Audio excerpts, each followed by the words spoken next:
નમસ્કાર વાલા દર્શક મિત્રો, સ્વાગત છે આપનું આપણી આ યુટ્યુબ ચેનલ ભાવેશ મકવાણા ન્યૂઝમાં।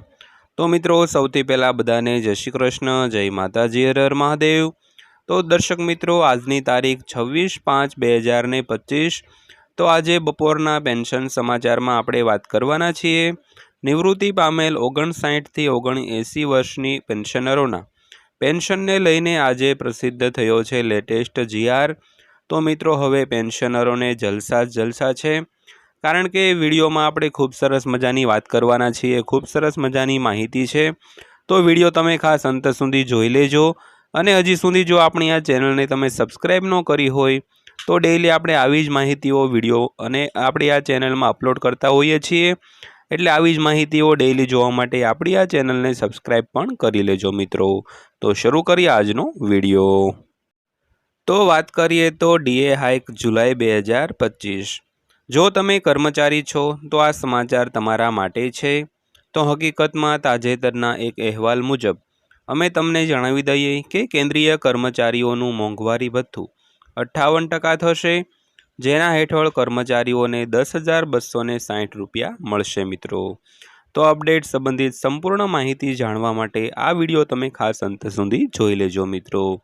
તો મિત્રો, જો તમે કર્મચારી અથવા પેન્શનર હો તો તાજેતરમાં તમારા માટે ખૂબ સરસ મજાની અપડેટ સામે આવી છે, અને કર્મચારીઓનું જે આગામી મોંઘવારી ભથ્થામાં વધારો છે, જે જુલાઈ 2025થી લાગુ થશે, તે હવે 58% થશે, જેના હેઠળ જે કર્મચારીઓનો પગાર છે તે 10,260 રૂપિયા વધારે થશે મિત્રો। તો આ વિશે આપણે સંપૂર્ણ માહિતી આપણે આ વિડીયોમાં તમને જણાવવા જઈ રહ્યા છીએ, એટલે વિડીયો તમે ખાસ અંત સુધી જોઈ લેજો મિત્રો। ત્યારબાદ વાત કરીએ તો કેન્દ્ર સરકાર કર્મચારીઓ અને પેન્શનરોના મોંઘવારી ભથ્થા એટલે કે ડીએ અને મોંઘવારી રાહત એટલે કે ડીઆરના દરોમાં વર્ષમાં 2 વાર એટલે કે જાન્યુઆરીમાં અને જુલાઈમાં સુધારો કરે છે। તો આ સુધારો એઆઈસીપીઆઈ ઇન્ડેક્સના છેલ્લા 6 મહિનાના ડેટા પર આધારિત છે। તો આંકડા દર મહિનાની 30મી કે 31મી તારીખે જાહેર કરવામાં આવે છે। તો જાન્યુઆરી 2025થી કેન્દ્રીય કર્મચારીઓ અને પેન્શનરોના મોંઘવારી ભથ્થામાં 2%નો વધારો કરવામાં આવ્યો છે। ત્યારબાદ આ દર 55% સુધી પહોંચી ગયો છે। તો હવે આગામી ડીએ જુલાઈ 2025થી વધારવાનો છે, જે શ્રમ મંત્રાલય દ્વારા જાન્યુઆરીથી જૂન સુધીના CPIIW ઇન્ડેક્સ ડેટા પર આધારિત હશે મિત્રો। તો અત્યાર સુધીના અપડેટ્સ અને કોઈ પણ માહિતી છે આપણે આગળ જણાવવાના છીએ। તો મિત્રો, જે કર્મચારીઓ અને પેન્શનરો હોય તેમની ડીએડીઆર એટલે કે મોંઘવારી ભથ્થું અને મોંઘવારી રાહત, મોંઘવારી ભથ્થું છે તે ખાસ કરીને કર્મચારીઓને મળતું હોય છે, અને મોંઘવારી રાહત છે તે પેન્શનરોને મળતી હોય છે। તો મિત્રો, આ જે બંને ડીએડીઆર છે તેને વર્ષમાં 2 વાર સુધારવામાં આવતા હોય છે, એક તો જાન્યુઆરી મહિનામાં અને બીજું જુલાઈ મહિનામાં। તો આ સુધારો જે છે તે એઆઈસીપીઆઈના ઇન્ડેક્સના 6 મહિનાના ડેટા પર આધારિત હોય છે। તો આંકડો દર મહિનાની 30મી અને 31મી તારીખ એટલે કે મહિનાની જે છેલ્લી તારીખ હોય ત્યારે જાહેર કરવામાં આવતો હોય છે।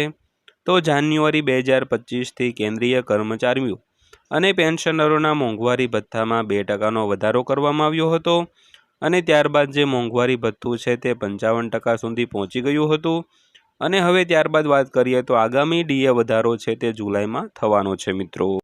તો ત્યારબાદ વાત કરીએ તો શું જુલાઈ 2025માં ડીએમાં 3%નો વધારો થશે? જો જુલાઈ 2025માં મોંઘવારી ભથ્થું શ્રમ મંત્રાલય દ્વારા જાન્યુઆરીથી જૂન સુધીના CPIIW ડેટા પર આધારિત રહેશે, તો જાન્યુઆરી, ફેબ્રુઆરી અને માર્ચના આંકડા આ મુજબ છે। એઆઈસીપીઆઈ ઇન્ડેક્સ જાન્યુઆરી 2025માં 143.2 હતો, જે ફેબ્રુઆરીમાં 0.4 પોઈન્ટ ઘટીને 142.8 થયો। તો માર્ચમાં તે 2 પોઈન્ટ વધીને 143 થયો, જેનાથી ડીએ સ્કોર 57.06% થયો। તો જુલાઈ 2025થી ડીએ વધારાના અંતિમ દરોનો નિર્ણય એપ્રિલ, મે અને જૂનના ડેટા પ્રાપ્ત થાય પછી જ લેવામાં આવશે મિત્રો। તો મિત્રો, માર્ચ મહિનાનો જે ડેટા છે તેમાં 2 પોઈન્ટનો વધારો થયો છે। ત્યારબાદ માર્ચ બાદ એપ્રિલ, મે અને જૂન આ 3 મહિનાનો જે ડેટા બહાર આવશે તેના ઉપરથી નક્કી થશે કે જુલાઈમાં કેટલો ડીએમાં વધારો થશે મિત્રો। તો હવે ત્યારબાદ વાત કરીએ તો જો આગામી 3 મહિનામાં એઆઈસીપીઆઈ પોઈન્ટ્સમાં ઉછાળો આવે અને ડીએસ સ્કોર 58%ને પાર કરે તો 3%ની અપેક્ષા રાખી શકાય છે। જો કે પોઈન્ટમાં ઘટાડો થાય તો જાન્યુઆરીની જેમ ડીએમાં 2% સુધીનો વધારો જોવા મળી શકે છે। તો આ પછી જુલાઈ 2025માં ડીએ 55%થી વધીને 57% અથવા 58% થવાની ધારણા છે। જો કે સત્તાવાર પુષ્ટિ હજુ સુધી થઈ નથી।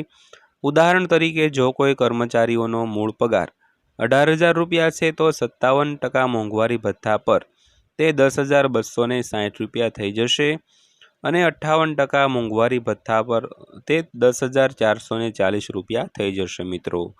તો મિત્રો જે આગામી 3 મહિનાના જે એઆઈસીપીઆઈના પોઈન્ટ્સમાં જે ઉછાળો આવે અને ડીએસ સ્કોર 58%ને પાર કરે તો 3% વધારાની અપેક્ષા રાખી શકાય અને જો પોઈન્ટમાં ઘટાડો થાય તો જાન્યુઆરીની જેમ પાછો 2%નો વધારો થાય।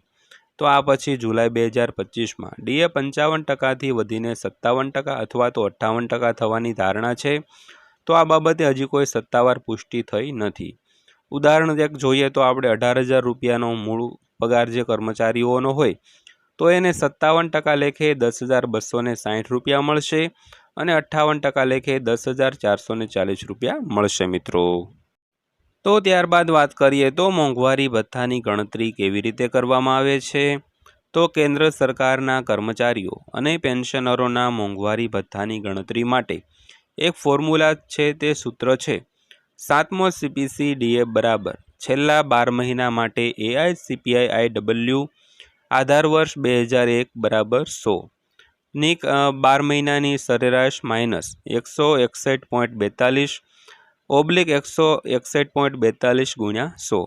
તો આ ફોર્મ્યુલા તે કેન્દ્ર સરકારના કર્મચારીઓ અને પેન્શનરોને લાગુ પડશે જેમને 7મા પગાર પંચની ભલામણોને આધારે પગાર મળે છે।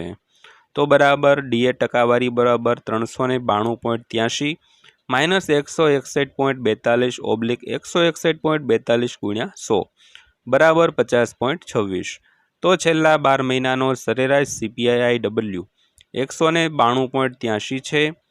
ફોર્મ્યુલા મુજબ ડીએ મૂળ પગારના 50.28% પર આવી રહ્યું છે, તેથી કેન્દ્ર સરકારને મોંઘવારી ભથ્થામાં 50% સુધીનો વધારો થઈ શકે છે મિત્રો।